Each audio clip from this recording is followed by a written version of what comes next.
अच्छा जनाब, तो इस बेसिस के ऊपर जो W है जिसको हम वेट भी कहते हैं, अब देखें इसमें ये वाला पॉइंट एक पॉइंट है सपोर्ट फैक्टर, ये एक पॉइंट है सपोर्ट फैक्टर और एक ये इस वक्त जो केस है वो पॉइंट एंड लाइन का है। तीन से ज़्यादा ज़रूरत ही नहीं है हमें कि हम यूज़ करें, और ये मैक्सिमाइज ऑप्शन के ऊपर एग्जिस्ट करता है। गटर लाइन की इक्वेशन जो है वो प्लस और माइनस के बेसिस पे इसलिए है कि ये वाला रीजन प्लस का है, तो प्लस वाले रीजन का gutter line plus is equal to 1 के बराबर, जिसको हम पॉजिटिव क्लास कहते हैं, और जो माइनस वाली साइन है वो बेसिकली नेगेटिव साइन कहलाता है, ये नेगेटिव साइन कहलाएगा। और ये ज़ीरो इसलिए है कि यहाँ पर इस लाइन का पे ऊपर ज़ीरो आना चाहिए। अब मैं मिसाल देता हूँ, इस बेसिस पे जैसे भी ये बना, जिस फॉर्मेट में भी रहते हुए ये बन गया, ये जो आपके पास बी ओवर डब्ल्यू है, मार्जिन की विड्थ अगर आपने बढ़ानी है कि मार्जिन मैक्सिमाइज हो जाए, तो आप टेस्ट करते हैं टू ओवर डब्ल्यू। टू और डब्ल्यू जितना इंक्रीज करेगा मार्जिन इंक्रीज करता रहेगा। टू यानी double size of W of normal vector, तो डब्ल्यू जो है बेसिकली वो इसलिए विड्थ कहलाती है। तो जितना बेसिकली रिजल्ट अब देखेंगे, यहाँ पे क्या कहना चाहेंगे कि जितना आपके पास डब्ल्यू की वैल्यू कम होगी उतना मार्जिन इंक्रीज करेगा, जितना डब्ल्यू की वैल्यू कम होगी इतना मार्जिन जो है वो इंक्रीज करता रहेगा। डब्ल्यू की वैल्यू बढ़ाते चले जाएंगे, मार्जिन डिक्रीज होते जाएंगे। इसलिए डब्ल्यू को जितना छोटा रखा जाए उतना बेहतर है, जितना छोटा डब्ल्यू आप तलाश करेंगे उतना बेहतर मार्जिन आपको मिलेगा, उतने बेहतर अंदाज में आपको दोनों के सेपरेशन एग्जिस्ट करेंगे। ठीक है, और ये जो बी ओवर डब्ल्यू है ये बेसिकली कहलाता है ओरिजिन से आपका एक्चुअल बाउंड्री कितनी दूर है, तो ये बी ओवर डब्ल्यू के फॉर्मेट के अंदर आता है। अब ये तो मैंने आपको कुछ बातें बता दी हैं। हमारा मेन मकसद, अब मिसाल के तौर पर एक टेस्ट डेटा आता है और हमारी इक्वेशन हमने डब्ल्यू भी हासिल कर लिया, क्योंकि अभी डब्ल्यू मालूम नहीं है, एक्स तो डेटा कहते हैं, हम एक्स को डेटा कहते हैं, और बी हमारे पास इस वक्त यहाँ पे सपोज करो 2 1 के बराबर है, जो भी आ जाता है। डब्ल्यू भी हम कैलकुलेट करने जा रहे हैं, डब्ल्यू कैलकुलेट करेंगे।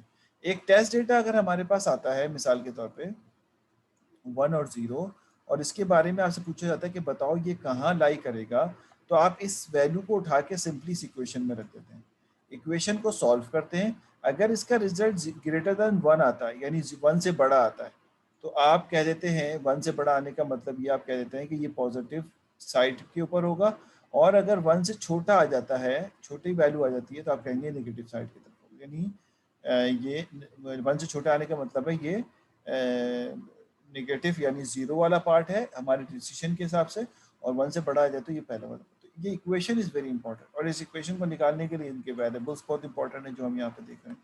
तो इस तरह से इक्वेशन को कैसे हासिल करते हैं या कैसे निकाला जाएगा, तो वो हम यहाँ पे चेक कर लेते हैं। आइए उसको देखते हैं कि किस तरह से हम इस इक्वेशन को सॉल्व करेंगे या इस इक्वेशन से रिजल्ट को हासिल करेंगे।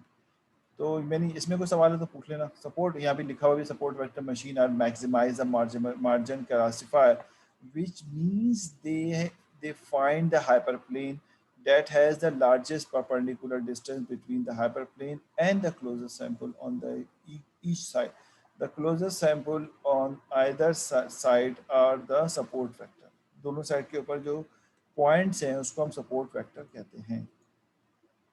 यहाँ पे उन्होंने समझाने की कोशिश की अपने केस में। जो हमारा केस था उसके अंदर ये सिचुएशन थी। 3 पॉइंट हमारे पास मौजूद हैं। बी की कोऑर्डिनेट 1 1 है, ए के कोऑर्डिनेट 1 3 है, डी के कोऑर्डिनेट 2 2 हैं। ये कोऑर्डिनेट्स हैं इनके। हमारी जो बाउंड्री है 1.5 है। ऐसे समझाने के लिए तो हमारी इक्वेशन जो बनेगी वो बनेगी कुछ इस तरह से बन जाएगी कि यानी equation W dot product of X Y plus B is equal to 0। ठीक है, plus B is equal to 0। अब बी की वैल्यू यहाँ पे जो एग्जिस्ट करती है वो क्या है, बी कहाँ एग्जिस्ट करेगा, तो जिस जगह से आप कट कर रहे होते हैं वो पॉइंट बी कहलाता है। कितनी दूर है उसलिए नेगेटिव लगा देते हैं, कितनी इतना साइज में दूर है, तो आपने कह दिया कि -1.5 फासले पे ये एग्जिस्ट करता है। और how to arrange the matrix, equation क्या बन रही है 1x प्लस, ये इन्होंने समझाने के लिए बताया है, मतलब अपनी तुक्के से बता रहा है कि इस तरह से हमने लिख दिया कि डब्ल्यू अगर मैं अपनी मर्जी से सेलेक्ट कर लूँ 1 और 0, 2 डायमेंशनल है ना, तो ये 2 डायमेंशनल वेक्टर होगा, तो डब्ल्यू को मैंने कह दिया 1 और 0। अगर डब्ल्यू 1 0 है, जैसे 1 0 है, तो ये एक्स वाई से मल्टीप्लाई होगा। ये वाला पार्ट एक्स है, ये वाला पार्ट वाई है, सपोज करो, समझाने के लिए बता रहा है ये। अगर सपोज करो कि इसको हम एक्स कह रहे हैं, इसको वाई कह रहे हैं, तो ये आ जाएगा एक्स वाई और ये आ जाएगा 10। तो अगर मैं इसको 10 मानूँ तो इसकी इक्वेशन कुछ इस तरह 10 XY माइनस 1.5 जो कि बी की वैल्यू उसकी एग्जिस्ट करती है। जब मैं इसको सॉल्व करूंगा तो ये रिजल्ट आ जाएगा 1x, इसको इससे 1x 0y minus 1.5 is equal to 0। अब हमें करना क्या है, गौर से सुनिएगा। हमें नहीं पता कि हमने जो W पिक किया है यहाँ पे ये सही है या गलत है, यानी जो W हमारे पास इस वक्त हमने यहाँ पे रेंडमली पिक कर लिया है वो सही है या गलत है, हमें ये बात नहीं मालूम। तो इस चीज़ को चेक करने के लिए हमारे पास फॉर्मूला है 2/W, जो मैंने अभी थोड़ी देर पहले लिखवाया था कि ये जितना मैक्सिमाइज होगा 2/W उतना बेहतर होगा। तो W की वैल्यू को हासिल करने के लिए हम कहेंगे scale equation so that the margin with is equal to 2/W and W point towards the plus point. यानी इसको हम प्लस एक ऑप्शन दिया है कि प्लस पॉइंट की तरफ मूव कराएंगे। अब वो कैसे होगा ये जुमला में भी आपको वेरीफाई करवाता हूँ। कहता ये है कि class of x is equal to sign of w dot X plus W. अभी w हमने हासिल किया 10 के बराबर, ठीक है। और हमने कहा कि equivalently use the cutter line w, ठीक है, dot X plus B is equal to Y I का मतलब है कौन सी क्लास आप इसको बताना चाह रहे हैं, कौन सी क्लास की बात कर रहे हैं। अगर माइनस क्लास है तो -1, प्लस क्लास है तो +1। वाई का मतलब है किस क्लास की बात कर रहे हैं। For all support vector I where Y I is equal to class of this plus error, जो भी एरर इसके दरमियान आता है। यूज द पॉइंट डी, उसने कहा हमें ऐसे ही एक पॉइंट डी इस्तेमाल करता हूँ। तो डी के कोऑर्डिनेट क्या है, 2 है। तो इसने कहा डी के कोऑर्डिनेट यहाँ पे रख दें, क्योंकि इक्वेशन में यहाँ पे आ रहा है एक्स वाई। तो एक्स वाई वो पॉइंट है जो आपके कोऑर्डिनेट है, जो कि सपोर्ट वेक्टर के पॉइंट है। आप कोई एक पॉइंट यहाँ पे पिक करें, तो आपने यहाँ पे पिक कर लिया 2 2। तो 10 2 2 10 जो कि आपने W कहा इज इक्वल टू 2 2 जो कि हमारा D पॉइंट है, प्लस -1.5 इज इक्वल टू -1। -1 क्यों, क्योंकि D जो है, D की जो क्लास है वो माइनस की क्लास है, तो इसलिए आपने इसकी जगह पे -1 रख लिया। ठीक है, D की क्लास जो है वो क्या है, माइनस की क्लास है, तो आपने इसको माइनस रख लिया। जब उसको सॉल्व किया तो 1 2 2, 0 2 0, तो 2 बचा। -1.5 इज इक्वल टू -1। 2 को 1.5 से माइनस करेंगे, 0.5 is equal to -1 which is not equal. इसका मतलब है जो W आपने सेलेक्ट किया वो सही नहीं है, तो W को आपने स्केल करना पड़ेगा। तो कहता है that's why we need scaling, हम इसकी स्केलिंग करेंगे। सिंपल स्केलिंग किस तरह किया कि S is equal to C of 0.5, हमारा रिजल्ट जो है वो 0.5 के बराबर आया है, तो 0.5 को मल्टीप्लाई करेंगे C से इस तरह से कि आंसर -1 आ जाए। तो मैं अब क्या C की क्या वैल्यू सेलेक्ट करूं जो 0.5 से मल्टीप्लाई हो तो -1 आ जाए। तो कहेगा स्केल आप कर दें इसको -2 से, तो -2 multiply by 0.5 is equal to -1 is equal to -1। So W is equal to, अब W की वैल्यू क्या हो गई, C की वैल्यू आ गई -2, स्केलिंग हो गई। तो आप अपने W के अंदर इसको मल्टीप्लाई कर दें। अब इस वक्त W जो है वो 10 है, तो लिहाजा जब 1 से मल्टीप्लाई होगा तो -2 हो जाएगा, और 0 से जब मल्टीप्लाई होगा तो 0 हो जाएगा। यानी आपने स्केलिंग कर दी W की, और वो हो जाएगा -2 और 0। अब इसी तरह से ये सॉल्व होकर आगे की तरफ बढ़ेगा और इस तरह नेक्स्ट W सेलेक्ट होगा। तो ये आपके पास -2 और 0 and B is equal to -1.2 into -2 is equal to 0। इसी तरह B के अंदर भी चेंज आएगी -2, यानी हर चीज़ स्केल हो गया -2 के साथ। तो हर चीज़ को आपने स्केल कर दिया -2 के रिगार्डिंग। ये आपके पास -2 के रिगार्डिंग स्केलिंग जो है वो यहाँ पे आपने कर दी। एक में होल्ड कीजिएगा। अच्छा जनाब, अब हमारे पास जो दूसरी कैलकुलेशन है, सॉरी, ये जो दूसरी कैलकुलेशंस हैं जो भी हम यहाँ पे कर रहे थे, इसकी जो हमने स्केलिंग करके हमने कहा कि -2 जो है इसकी स्केलिंग फैक्टर आ गया, तो हमने W को भी -2 से मल्टीप्लाई कर दिया और B को भी -2 से मल्टीप्लाई कर दिया। अब जब हम इसको चेक करेंगे मार्जिन, गौर से देखिएगा, मार्जिन को चेक करेंगे तो मार्जिन है 2/W, और 2/W जो है वो स्केल होके किसके बराबर आ गया, इसका मैग्नीट्यूड कैलकुलेट करें -2 और 2 का, तो आप कहेंगे √-2 का स्क्वायर प्लस 0 का स्क्वायर। आपको याद होगा, ये अगर मैं थोड़ा जल्दी जल्दी कर रहा हूँ तो आप इसको ज़रा केयरफुली देखिएगा। मैग्नीट्यूड निकालने का फॉर्मूला क्या होता है किसी भी वेक्टर का, -2 का स्क्वायर एंड 0 का स्क्वायर, तो फाइनली ये 2 आ जाएगा। W की वैल्यू जो है वो 2 के बराबर है मैग्नीट्यूड वाइज, तो इसका मतलब ये हुआ कि W की वैल्यू जो है वो 2 है। तो 2/2, ये जो डबल लाइन होती है इसको नॉर्म कहते हैं, ये यूक्लिडियन डिस्टेंस को शो करता है, मैग्नीट्यूड ऑफ W। तो 2/2 इज इक्वल टू 1। तो ये हमारे पास मार्जिन विड्थ जो है 1 आ गई। वो कहता है ये कि according to diagram the margin is also 1। Diagram को देखें तो डायग्राम कह रहा है मार्जिन हमारे पास 1 ही के बराबर है। जो पॉइंट हमने सेलेक्ट किया उसके मुताबिक मार्जिन को 1 ही होना चाहिए था। मार्जिन कहाँ से आता है कि यहाँ से आता है। अब देखें ये एक पूरा डिस्टेंस है जो कि ये वाला कोई पॉइंट नहीं है। ये तो हमने बाउंड्री डिज़ाइन करने के लिए डिज़ाइन किया था। मार्जिन की लाइन यहाँ एक पॉइंट है, यहाँ एक पॉइंट कट लगा हुआ है, तो इसका मतलब है ये मार्जिन बिल्कुल ठीक आ रहा है 1। हमारा जो कैलकुलेशन पॉइंट आ रहा है वो बिल्कुल ठीक आ रहा है, जो किसके बराबर है, 1 के बराबर। ठीक है, तो कहता है margin is 1। W is always normal vector on the boundary. W हमेशा नॉर्मल वेक्टर होगा बाउंड्री के ऊपर। अब ये सारी बातें तो हमने एक डायग्रामेटिक वे में सीखी ना। एक्चुअल में हमें ये इसकी सपोर्टनेस जो है वो मैथमेटिकल सीखना होगा। तो मैथमेटिकली हमें इसको जो लिखा जाता है कुछ इस तरह से लिखते हैं कि X I Y I which is equal to zero, X I Y I which is equal to zero. अब यहाँ पे जो एक्स आई वाई आई है, एक्स आपके पास सपोर्ट वेक्टर, वाई जो है उसका डिसीशन यानी प्लस है माइनस। अब हम क्या करते हैं कि इसके साथ एक अल्फा फंक्शन ऐड कर देते हैं। अल्फा यानी इस पे इसका वेट ऐड कर देते हैं।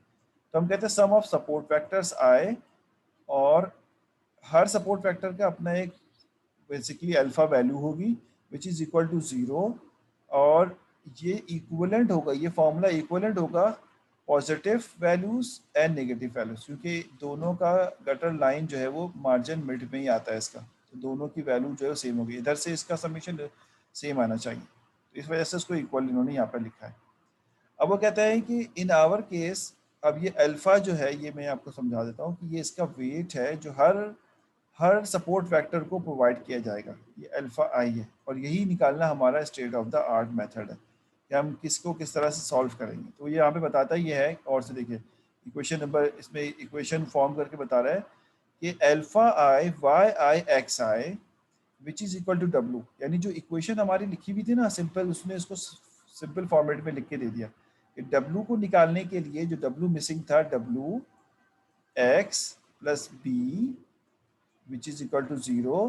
So how to calculate the W? W will be calculated by using this formula. W इस formula से calculate किया जाएगा। What is the formula? Alpha I Y decision and XI यानी वो support vector जिसको आपने pick किया है which is equal to W, ये W के बराबर। Further solution, इसको further solve किया जाए तो कैसे solve करेंगे? वो कह रहा है कि हम इसको W को कहेंगे W is equal to positive support vector alpha I positive value multiplication and minus, वो जो उधर हमने राइट साइड पे ले गए थे उसको माइनस कर दिया लेफ्ट साइड पे लाके, minus support vector of negative 1 alpha N X N, यानी एन का मतलब है नेगेटिव वैल्यू। तो जो हमारे पास पॉजिटिव और नेगेटिव के गटर लाइन के सपोर्ट वेक्टर होते हैं इनको इस्तेमाल किया जाएगा। जब ये इस्तेमाल करेंगे तो नेगेटिव वाले यूज़ करेंगे, और जब ये इस्तेमाल करेंगे तो पॉजिटिव वाले यूज़ करेंगे। तो इस तरह से इनका सब्ट्रैक्शन जो है, जो रिजल्ट क्यूमुलेटिव सब्ट्रैक्शन आएगा वो डब्ल्यू के इक्वलेंट आएगा। तो दिस इज कॉल्ड डब्ल्यू। अभी सॉल्व भी करेंगे हम इसको। तो अगर हम इसको देखें हमारे केस में, अगर देखें तो हमारे केस में क्या बन जाएगा, डब्ल्यू 20 के बराबर है। ठीक है, डब्ल्यू जो 20 के बराबर है। और इसको अगर देखा जाए पॉजिटिव वैल्यू, तो हमारे पास पॉजिटिव की दो वैल्यूज़ हैं। मैं इसको अपने वाले को देखते हुए सॉल्व करूँ तो हमारे पॉजिटिव की दो वैल्यूज़ हैं। एक ये है जो कि 1 3 है, और एक ये है जो कि 1 2 है, 1 1 है। 1 3 1 2, देखिए यहाँ पे इन्होंने यहाँ लिखा है कि W की value 20 is equal to alpha alpha, ठीक है, अल्फा ए यानी पहला पॉइंट। और उसके बाद यहाँ पे कह रहा है कि ए का मतलब कौन सा पॉइंट है, ये वाला पॉइंट अल्फा ए। यहाँ पे कैपिटल लिखा हुआ पे स्मॉल लिख दिया गलती से, अल्फा ए, और पॉइंट की वैल्यू क्या है 3 1 3। तो अल्फा ए और पॉइंट कौन सा 1 3, ये जो एक्स की वैल्यू है 1 3। फिर अल्फा बी सेकंड पॉइंट, वो भी पॉजिटिव है, अल्फा बी और पॉइंट कौन सा है 1 1। और माइनस का अल्फा 3, और तीसरा पॉइंट कौन सा है 2 2 जो कि सी है। और इसके बाद इसको सॉल्व किया इन्होंने। सॉल्व करने के बाद किस तरह सॉल्व किया, सॉल्व हमें पता है कैसे करते हैं कि अल्फा को इससे मल्टीप्लाई करेंगे और इक्वेट कर लेंगे। इक्वेट करेंगे 2 इक्वेट हो जाएगा अल्फा ए अल्फा बी और 2 alpha D. Alpha A alpha B alpha 2 alpha D. नीचे वाले को भी इसी तरह से इक्वेट कर लेंगे, 0 3 अल्फा 1 अल्फा और अल्फा डी 2D अल्फा, इस तरह से नीचे वाले भी जो है वो आपस में जो है इक्वेट हो जाएंगे। तो हमें ये दो इक्वेशन मिल जाएंगी। अब यहाँ दो इक्वेशन जो हमें मिल गई हैं, इसमें ए बी यानी अल्फा ए अल्फा बी और अल्फा डी मिसिंग है, तीन चीज़ें मिसिंग है, इक्वेशन आपके पास दो है। तो अब आप क्या करेंगे, इसको साइमल्टेनियसली सॉल्व करेंगे। इसके इस तरह के सॉल्व करने के बहुत सारे तरीके हैं कि आपके पास जो है वैल्यूज कम है और इक्वेशन ज़्यादा है, तो अब इसमें कई तरीके लगा के इसको सिंपलीफाई कर किया जा सकता है। ठीक है, लीनियर रिग्रेशन लगा दें और जिस तरह के दो डिफरेंट मेथड्स हैं। तो इसमें alpha A alpha B alpha D की वैल्यू निकाली जाएगी। तो कह रहा है कि आफ्टर कैलकुलेशन अल्फा ए की वैल्यू 1 है, अल्फा बी की वैल्यू 1 है, अल्फा डी की वैल्यू 2 है। ये इनके वेटेज आ गए। इस वेटेज को अगर हम यहाँ तक जो अगर इस वेटेज को जो हमने निकाल लिया है, तो हम अब W की वैल्यू बआसानी कैलकुलेट कर सकते हैं कि W किसके बराबर होगा। W is equal to alpha calculate हो चुका है। अब यहाँ पे अल्फा की वैल्यू रखेंगे, पॉइंट की वैल्यू रखेंगे, अल्फा की वैल्यू रखेंगे, पॉइंट की वैल्यू रखेंगे, सॉल्व कर लेंगे तो फाइनली W की वैल्यू मिल जाएगी। जब W की वैल्यू मिल जाएगी तो हम अपनी इक्वेशन को बआसानी लिख सकते हैं कि W of x plus B. तो यहाँ पे जब W मिलेगा तो हम इसके साथ साथ B भी कैलकुलेट कर लेंगे। तो हम यहाँ पे रख के W को रख के बआसानी जो है वो अपनी इक्वेशन बना सकते हैं, जो भी W की वैल्यू हासिल हुई है हमें। ठीक है, तो W into X plus B, ये इक्वेशन जो है वो हमें आगे प्रिडिक्शन टेस्ट वैल्यू की प्रिडिक्शन में इस्तेमाल होगा।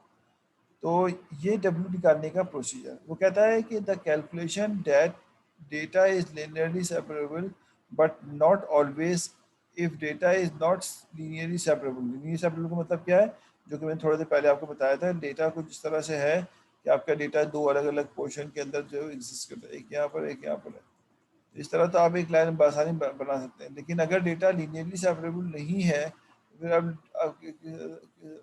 फाइन करेंगे। तो इसको डिफाइन करने के लिए कि अगर लीनियरली सेपरेबल नहीं है तो हम कर्नल फंक्शन का इस्तेमाल करते हैं। ये कर्नल फंक्शन जो है वो कहाँ एडजस्ट होते हैं, ये मैं दिखा देता हूँ आपको।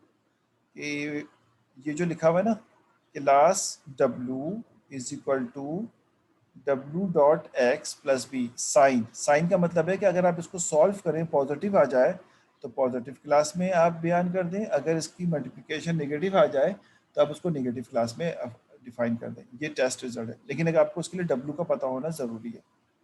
तो इस बेसिस के ऊपर ये फार्मूला भी हमने थोड़ी देर पहले देख लिया था। ठीक है, ये हमने सॉल्व कर लिया, ये हमने वैल्यू निकाल ली, ये हमने कर्नल फंक्शन की तरफ पहुंच गया। अब देखना है कि कर्नल फंक्शन यहाँ पे एडजस्ट कैसे होगा।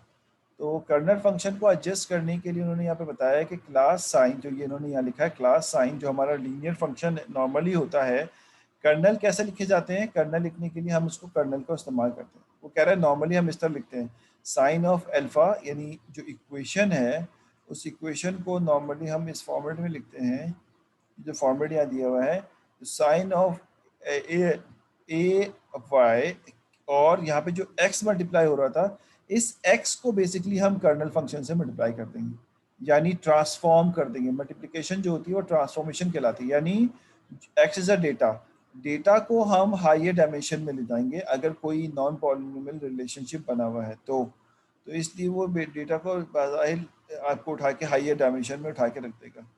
तो अब ये लीनियर फंक्शन है, लीनियर है, नॉन लीनियर है, या फिर क्वाड्रेटिक है, इन तीनों में से कोई ना कोई एक हो सकता है। तो यहाँ पर इसकी एडजस्टमेंट जो है कर्नल फंक्शन। अब कर्नल फंक्शन कौन कौन से होते हैं मैं आपको एक नज़र दिखा देता हूँ, आप इसको देख लें तो अच्छी बात होगी। मैं असल में मैंने इसको कॉपी नहीं किया अभी, ये मेरे पास ओपन है लेकिन कॉपी करना मैं इसको बाकी है। मैं आपको शो कर देता हूँ, एक मिनट। ये कर्नल फंक्शन है, एसवीएम कर्नल फंक्शन। ठीक है, और ये पूरा एक एसवीएम का टॉपिक है। एसवीएम कर्नल फंक्शन के नाम से polynomial kernel function, Gaussian kernel, Gaussian radial basis function RBF, Laplacian kernel, hyperbolic tangent kernel, sigmoid kernel, ठीक है, Bessel kernel, ANOVA ANOVA radial basis kernel and linear simple kernel, ये कुछ colonel's हैं। इन colonel की equations भी दी हुई हैं। Colonel rule ये है कि कर्नल को इस बेसिस पे लगाना चाहिए, कर्नल की वैल्यू 1 हो अगर x की वैल्यू डेटा की वैल्यू 1 से छोटी हो, कर्नल की वैल्यू 0 हो अगर f की वैल्यू जो है 1, अगर 1 से छोटी है तो 1 हो, और अदरवाइज कोई भी वैल्यू आ जाए तो वो 0 होना चाहिए कर्नल। ये कर्नल की वैल्यू उस तरह एडजस्ट होनी चाहिए। वो कहता है कि कर्नल है कौन, समझाया है उन्होंने सारा। फिर कर्नल की examples, polynomial kernel. Polynomial kernel जो है वो है X I into X J plus one की पावर डी। तो ये पॉलिनोमियल कर्नल, कर्नल में दो वेरिएबल, दो फीचर का होना ज़रूरी है, यानी आपके पास दो फीचर ज़रूरी इस्तेमाल होते हों। गॉसियन कर्नल, गॉसियन कर्नल जो है वो ये दिया हुआ है, कह रहा है कि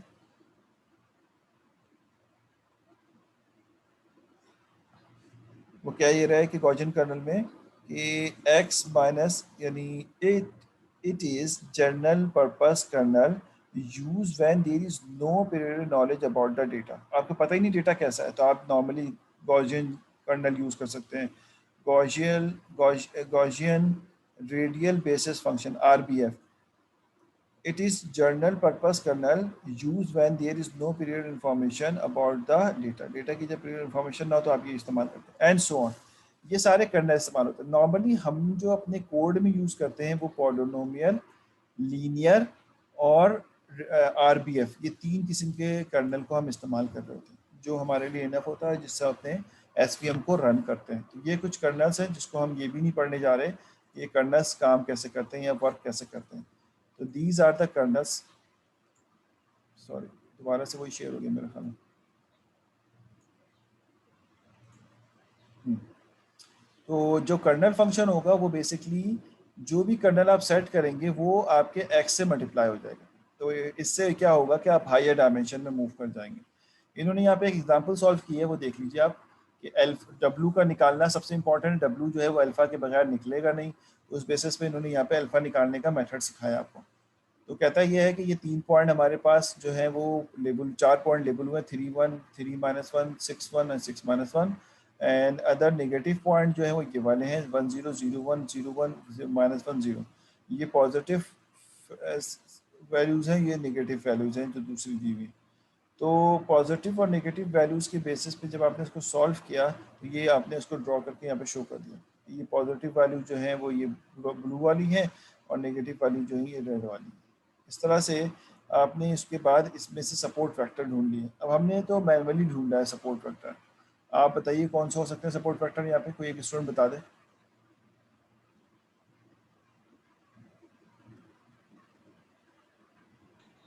सिर्फ पॉइंट वन पे रेड जो है और ब्लू जो है पॉइंट थ्री पे, जो दो पॉइंट को देखते बिल्कुल हैं। सही है। सपोर्ट फैक्टर इस वक्त यहाँ पे ये पॉइंट्स होंगे, जो इस ये वाला पॉइंट है और ये दो पॉइंट है। अब ये हम मैनुअली कर रहे हैं इसलिए हमने कह दिया ये सपोर्ट फैक्टर है, क्योंकि इसको अगर हम टेक्निकली करते तो हम कन्वेक्स हॉल या इस जैसा कोई मेथड लगाते जिसकी बेसिस पे हम सपोर्ट फैक्टर ढूंढते। तो करते कैसे कि हम यहाँ पे इसको रबर बैंड मेथड के तहत इनको कनेक्ट करते, उसके बाद यहाँ पे भी रबर बैंड मेथड के तहत उसको कनेक्ट करते, और उसके बाद ढूंढते कि किस तरह किया जाए। अब सवाल यहाँ पे ये आता है कि हम ये वाले सेपरेशन को चेक करें, जो ये सेपरेशन जो ये वाला आ रहा है, ये तो सेपरेट हो नहीं सकता क्योंकि मार्जिन के अंदर कोई पॉइंट नहीं आ सकता। सेपरेशन ये हो सकती है। इस सेपरेशन को चेक करें या फिर इस सेपरेशन को चेक करें कि ये हमारे पास जो है एक सेपरेशन ये आ रही है, ठीक है, एक सेपरेशन ये आ रही है। तो ये सेपरेशन, जो सेपरेशन हमारे पास ज़्यादा, ये पॉइंट टू पॉइंट है, वो लाइन टू पॉइंट है, इस तरह की डिफरेंट सेपरेशन जो वो एग्जिस्ट करती है। इसका अपना एक प्रॉपर मेथड है, हम इस पर नहीं जा रहे जी। विथ मैक्सिमम मार्जिन पे जाएंगे।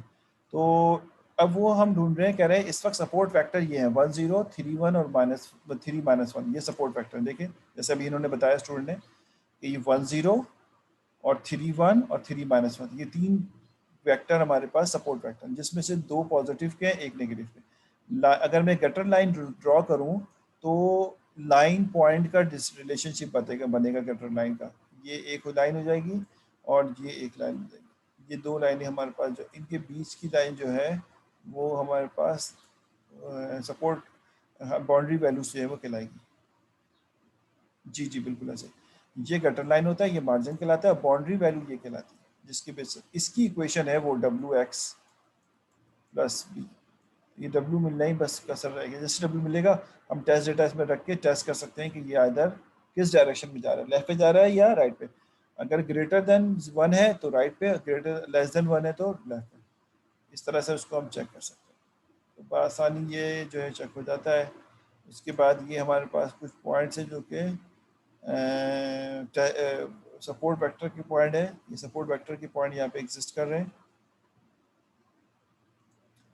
उसके बाद ये वाले पॉइंट जो आपके पास हैं हमें नज़र आ रहे हैं, ये इन्होंने मार्क कर दी येलो से सपोर्ट वेक्टर को। ठीक है, अब कहता है कि ये हमारे पास S1 10 और 31 और 3 ये सपोर्ट वेक्टर है। यहाँ पर गौर सुनिएगा, एक बायस एलिमेंट ऐड करते हैं 1। इसकी वजह यह है कि हम बी भी इसी से कैलकुलेट करने जाते हैं। दूसरे वर्ड में कह लो कि हम इसको, अब ये बहुत सारी मैथमेटिक्स जो हम यहाँ मिस कर रहे हैं, ये एक अफाइन ट्रांसफॉर्मेशन कर रहा है। 1 का ऐड करना कोऑर्डिनेट के अंदर बेसिकली एक अफाइन ट्रांसफॉर्मेशन की कैटेगरी वो कर रहा है। इसके बेसिस पे हम अपने बी भी कैलकुलेट कर लेंगे, वो मैं आपको शो करूँगा। तो इसलिए हम अभी बहुत ज़्यादा मैथमेटिक्स में आपको डाइव नहीं करवा रहे, आप सिर्फ बता रहा हूँ कि इस तरह समझने कि एक बायस एलिमेंट इसके अंदर ऐड हो जाएगा 1। ये आपने अपने डेटा के अंदर 1 को ऐड करते हैं, सिंपल, बस ये करना है आपने। उसके बाद कैलकुलेशन, अगली कैलकुलेशन क्या है कि आपके पास फॉर्मूला क्या है, S1 support factor into support factor plus S2 support factor dot support factor and S3 support factor dot support factor. ये आपके पास फॉर्मूला है जो समीशन का फॉर्मूला वहाँ पे आपको दिए। और S1 जो है वो नेगेटिव है तो नेगेटिव -1, और बाकी दो पॉजिटिव है तो +1। इनमें वैल्यूज़ रख दी हमने। वैल्यूज़ इस तरह रखी कि α1, ये अगर रखा जाए ना तो इसको दो तरीके हैं, आप इसको दो तरीके से सॉल्व कर सकते हैं कि आप इसको इस तरह लिखने के बजाय यूँ लिखें कि मिसाल के तौर पे 101 मल्टीप्लाई बाय 101, एक तरीका ये है। तो आप कहेंगे कि 1 1 से मल्टीप्लाई होगा, 0 0 से होगा, 1 1 से होगा। या अगर आप दोनों को वर्टिकल लिख रहे हैं 101 और दूसरा भी डॉट, फिर इसके बीच में डॉट प्रोडक्ट लगाएं, ये देगा 101। डॉट प्रोडक्ट इनको करस्पॉन्डिंगली मल्टीप्लाई करता है, ये इससे मल्टीप्लाई हो जाएगा, ये इससे हो जाएगा, ये इससे हो जाएगा, जो कि ये वाली सूरत हाल होगी। तो आप चाहें वेक्टर का ट्रांसपोज करके सॉल्व करें या विदाउट ट्रांसपोज करें, दोनों सूरतें अलाउ हैं आपको, इसमें कोई मसले वाली बात नहीं। तो लिहाजा इसको जब मल्टीप्लाई करेंगे, इसको जब मल्टीप्लाई करेंगे, इसको जब मल्टीप्लाई करेंगे, तो आपके पास रिजल्ट्स कुछ इस तरह आ जाएंगे कि 1 1 0 1 3 1 1। 3 1 1 कहाँ से आ रहा है ये समझ में आ रहा है। 3 1 1 नहीं होना चाहिए, मैं ज़रा कंफ्यूज हो गया हूँ इसमें। 1 0 1 ही रहेगा ना ये।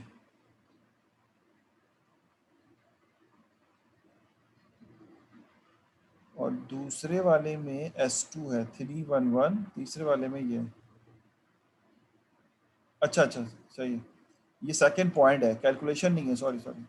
ये जो है ना सेकंड पॉइंट है प्लस वाले के लिए, तो प्लस वाले के जो कोऑर्डिनेट होंगे वो इस्तेमाल करेंगे आप, ये सेकंड वाले के लिए इस्तेमाल हो रहा है ये वाला।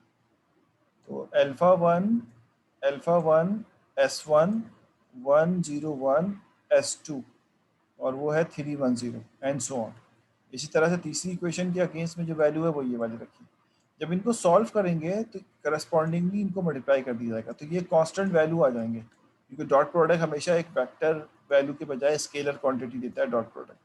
तो आपके पास सोल्यूशन होके ये मिल जाएगा। सोल्यूशन अगर देखा जाए तो इसका सोल्यूशन आपको मिलेगा α1 1 0 1, α2 3 0, इस तरह से सोल्यूशन करके आपको फाइनली ये तीन इक्वेशन मिल जाएंगी। तीन इक्वेशन क्या है, 2α1 4α2 4α3 एंड सो ऑन। तीन इक्वेशन है, तीन अननोन है। तो आप यहाँ पर तीन इक्वेशन के अगेंस्ट में तीन अननोन कैसे निकालेंगे, इनको साइमल्टेनियसली सॉल्व कर लेंगे और आपको अल्फा की वैल्यूज मिल जाएंगी। α1 -3.5, α2 0.75, α3 0.75।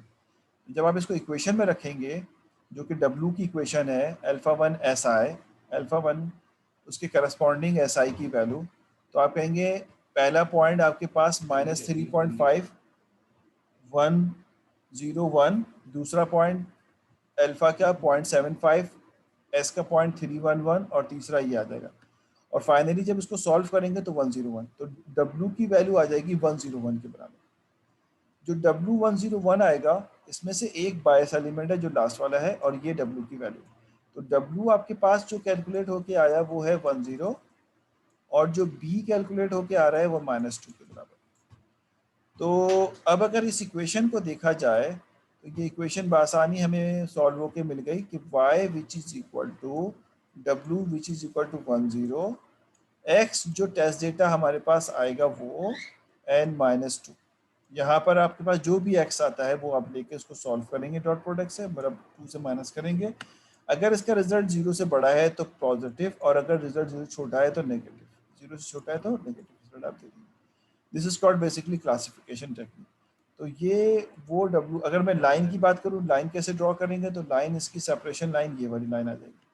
सेपरेशन लाइन कैसे कि जिस इसका जो हमारे पास मैग्नीट्यूड है डब्ल्यू का, जो मार्जिन बनेगा वो 2 के बराबर बनेगा। और तो 2 कैसे बनेगा ये भी चेक कर लेते हैं भाई। हमें भी ये देखना पड़ेगा कि ये लाइन यहाँ पे क्यों बनी है, इस जगह पे क्यों बनी ना। डब्लू जो है वो 1 के बराबर है। हाँ, ये जो आपके पास बी की वैल्यू है ना, ये बता रहा है 2, क्योंकि ये बता रहा है कि पैरेलल लाइन है। W1 का मतलब है पैरेलल लाइन है, और ठीक है, एक्स एक्सिस पे पैरेलल लाइन है, और 2 जो है, 2 किस बात को प्रेजेंट कर रहा है, वो प्रेजेंट कर रहा है कि y को कहाँ कट करेंगे, y कितना दूर है। एक मिनट, इसको यहाँ पे मैं होल्ड करता हूँ, ज़रा समझने दो मुझे। इसको मैं यहाँ पे होल्ड कर लेता हूँ। चलो, टेस्ट डेटा कैसे मैच करेंगे ये तो समझ में आ गया ना, कि यहाँ पे आप x की जगह पे टेस्ट डेटा रखेंगे, जो भी टेस्ट डेटा जैसे मैंने समझाया है। मिसाल के तौर पे ये हमारे पास सिचुएशन है, मैं एक टेस्ट डेटा पिक करता हूँ, गौर से देखिएगा, मैं समझा देता हूँ, उसके बाद फिर लाइन कैसे ड्रॉ हुई वो भी समझ में आ जाएगा। अभी कन्फ्यूजन हो रही है। इक्वेशन तो मिल गई ना हमें, w इंटू एक्स माइनस 2। अब मैं एक टेस्ट डेटा लेता हूँ पॉजिटिव साइड पे, और वो है 5,1। ठीक है, ये एज अ टेस्ट डेटा मैंने लिया, और मुझे मालूम है इसका रिजल्ट ये पॉजिटिव है। अब हम अपनी इक्वेशन से देखते हैं कि इसको पॉजिटिव कह रहा है या नहीं कह रहा। ठीक है, तो आइए चेक कर लेते हैं इसका। तो ये कट करते हैं और सॉल्व करते हैं। सॉल्व करने के लिए हमने वैल्यू उठाई y, which is equal to 10। ठीक, डॉट प्रोडक्ट अगर डॉट लगा रहे हैं तो 5,1 x की वैल्यू n-2। जब डॉट लगाएंगे तो करस्पॉन्डिंग मल्टीप्लाई हो जाता है, तो ये हो जाएगा 5 1 5। ठीक, n प्लस 2 0 0, तो 5 ही बचेगा, 0। इसको ब्रैकेट में रखें क्योंकि ये डॉट प्रोडक्ट हो रहा है, n-2। तो आंसर इसका कितना आ जाएगा 3। y की वैल्यू आ जाएगी 3, which is greater than 0। Greater than 0 का मतलब क्या हुआ, ये पॉइंट आपको दिया हुआ है, ये पॉजिटिव में क्लासीफाई हो जाएगा। तो दिस इज कॉल्ड बेसिकली कि आपकी जो लाइन सेपरेशन है वो सही काम कर रही है। मिसाल के तौर पे अगर हम कोई नेगेटिव वैल्यू पिक करते हैं, मैं समझाने के लिए बहुत नियरेस्ट वैल्यू पिक कर लेता हूँ, 1.5 पिक कर लीजिए, 0.5 तो आपके पास अब वैल्यू है ये नेगेटिव साइड पे है, यानी बाउंड्री के नेगेटिव साइड पे। तो 0.5 ये वाला नहीं होगा, 0.5 ये होगा, 0.51 ये पॉइंट में सेलेक्ट कर लेता हूँ। तो आपने कहा कि y which is equal to, ठीक है, w फिक्स हो चुका है 10, और ये आ गया 0.5, 1, y की वैल्यू 1 है, और 0.5 होकर ये -2। सॉल्व करेंगे तो कितना आ जाएगा 0.5, क्योंकि नीचे वाला 0 हो जाएगा, -2। जब सॉल्व करेंगे फाइनली तो 1.5 आएगा माइनस का रिजल्ट ये बता रहा है कि ये नेगेटिव के साथ, ये जो पॉइंट आपने सेलेक्ट किया है ये नेगेटिव डेटा का पार्ट है, तो इसको नेगेटिव असाइन कर दिया जाएगा। समझ आई बात है। तो इस तरह बाउंड्री वैल्यू जो है वो आपको क्लासीफाई कर रहा है कि किस तरफ आप जाएंगे, और अगर बाउंड्री गलत बनी होगी तो गलत हो जाएगा। तो ये सारा प्रोसीजर लगा के आप बाउंड्री वैल्यू जो है वो सेलेक्ट करके अपने रिजल्ट को हासिल कर रहे होंगे। अच्छा, कोड के हवाले से बात करें, इसमें सिर्फ एक चीज़ रह गई, ये लाइन कैसे ड्रॉ हो, ये समझ में आ जाएगा थोड़ी देर में। अगर समझ में आ गया ठीक है, वरना आप इसको देख लीजिएगा, वरना एक्चुअल में तो इक्वेशन मिल गई जो आपको सोल्यूशन करने में मदद दे रही। ये इसका ये इसका जो है वो क्या कहते हैं, कोड है एसवीएम का, scikit-learn को यूज़ करते हुए पाइथन में। इसमें इसकी कुछ पैरामीटर्स हैं। पैरामीटर्स में देखिए, सबसे पहला पैरामीटर जो इम्पोर्टेंट है वो कर्नल पॉइंट है। कर्नल पॉइंट का मतलब ये है कि आप आरबीएफ यूज़ करेंगे, यानी आपके पास अगर नॉन पॉलिनोमियल सेपरेशन होगा तो आप आरबीएफ से उसको हायर डिग्री के ऊपर मूव कर देंगे। मैक्सिमम डिग्री कितनी यूज़ करेंगे, आप कहते हैं 3 डायमेंशन तक मैक्सिमम जाएंगे। ठीक है। गैमा स्केल, जैसे मैंने अभी आपको थोड़ी देर पहले स्केल किया था ना, वो स्केल भी करना हमें पड़े तो कर सकते हैं। कुछ चीज़ें ऐसी हैं जो हम यूज़ भी नहीं कर रहे, मेजर बातें जो, जैसे कर्नल को आप यूज़ कर लें, डिग्री यूज़ कर लें, ठीक है, बाकी आप उसको फिक्स रहने दें, इस पर हमें ज़्यादा मूवमेंट की ज़रूरत नहीं है। तो कर्नल में इसने बताया कि कौन कौन से कर्नल इस्तेमाल कर सकते हैं। देखिए, लीनियर है, पॉली है, आरबीएफ है, सिग्मॉइड है, प्री कंप्यूटेड है, ये कुछ है। डिफ़ॉल्ट जो है वो आरबीएफ है, तो हम आरबीएफ को डिफ़ॉल्ट करके इस्तेमाल किया जा सकता है। इसी तरह से कह रहा है डिग्री जो है वो 3 डिफ़ॉल्ट है। Degree of the polynomial kernel function, यानी आप कर्नल फंक्शन की डिग्री कितने हायर डायमेंशन में ले जाना चाहते हैं, तो वो यहाँ पे इन्होंने दिया हुआ है। ठीक है, इस तरह के डिफरेंट आपके पास पैरामीटर्स हैं जो यहाँ पर हम इस्तेमाल कर रहे हैं। तो नॉर्मली आप फिलहाल कर्नल को इस्तेमाल करके देखें। कर्नल में तीनों तरह के कर्नल, लीनियर, पॉलिनोमियल और आरबीएफ, सिग्मॉइड को भी छोड़ दें, प्री कंप्यूटर को भी छोड़ दें, तो आपको इनके दरमियान डिफरेंसेस ऑफ रिजल्ट जो वो नज़र आएंगे। यहाँ पे इन्होंने कोड लिखा है। कोड तो हमारे पास इतना मुश्किल है ही नहीं, कोड लिखना तो सबसे आसान काम है इसके अंदर। सबसे इम्पॉर्टेंट ये है कि इसकी थ्योरी समझना मुश्किल होती है। साइकिटलैंड के डेटाबेस को लोड किया, ब्रेस्ट कैंसर का हमने डेटा सेट लोड किया, और उसके बाद इसमें से जो ब्रेस्ट कैंसर को हमने स्प्लिट कर दिया ट्रेन टेस्ट लगा के, X X train, X test, Y train, Y test, ये तो एक्सपर्ट हो चुके हैं आप लोग। इसमें से जो कैंसर का डेटा है ये एक पार्ट, ये ट्रेनिंग डेटा और उसका ट्रेनिंग टारगेट वैल्यू, 40% डेटा हमने जो है वो स्प्लिट कर लिया, स्प्लिट करके हमने इसको यहाँ पे पिक कर लिया। पिक करने के बाद इसकी सारी प्रॉपर्टी हमने यहाँ पे मेजर की है। फ्रॉम साइकिटलाइन इंपोर्ट एसवीएम को इंपोर्ट किया, फिर इसकी जो एसवीएम के कर्नल को सेट किया, इसका ऑब्जेक्ट बना लिया, सीएलएस के नाम से ऑब्जेक्ट बना दिया। ऑब्जेक्ट का नाम सीएलएस रखा है हमने, और कह रहे हैं कि कर्नल जो है वो लीनियर। आप यहाँ पे आरबीएफ भी चेक कीजिएगा और क्या कहते हैं, पॉली भी चेक कीजिएगा। उसके बाद हमने इसको फिट कर दिया एक्स ट्रेन और वाई ट्रेन जो अभी हमने पीछे स्प्लिट किया था उसके बेसिस पे। उसके बाद डेटा प्रिडिक्शन कर ली, जो एक्स टेस्ट अलग किया था उसे प्रिडिक्शन करके प्रिडिक्शन रिजल्ट हमने हासिल कर लिया। तो this is called basically prediction result, और वो प्रिडिक्शन को यहाँ पे हमने प्रिंट करा दिया कि इस तरह से ये प्रिंट होगा। तो these are the basically code of the SVM। तो SVM के कोड में आपने मेजरली ये चेक करना है कि आरबीएफ, पोली और लीनियर में क्या फ़र्क। अभी आप जो मैंने आपको डायबिटीज़ का डेटा दिया था ना, वो मैंने चेक, उसमें मैंने इसी को चेक किया था, तो लीनियर में पॉली का रिजल्ट बेस्ट आ रहा था एज़ कम्पेयर टू आरबीएफ। तो इस तरह हमें चेक करके देखना पड़ता है कि कौन सा रिजल्ट जो है बेहतर होगा। तो ये हमारा टॉपिक जो है वो ऑलमोस्ट कंप्लीट हुआ है। हाँ, मैं करता हूँ अभी। ये स्लाइड्स जो हैं ये मैं आपको अपलोड कर दूंगा ना, जब स्लाइड्स अपलोड करूंगा तो आपको मिल जाएगा। हाँ, लिंक तो कॉपी हो जाता है ना, उसमें से लिंक कॉपी हो जाएगा, सब चीज़ें पीडीएफ से सब चीज़ें कॉपी हो जाती हैं। तो ये सारी चीज़ें आपको कॉपी होके मिल जाएंगी। जैसे पीडीएफ बनाता हूँ तो आप इसको कॉपी कर लीजिएगा, कॉपी करके पेस्ट कर दीजिएगा।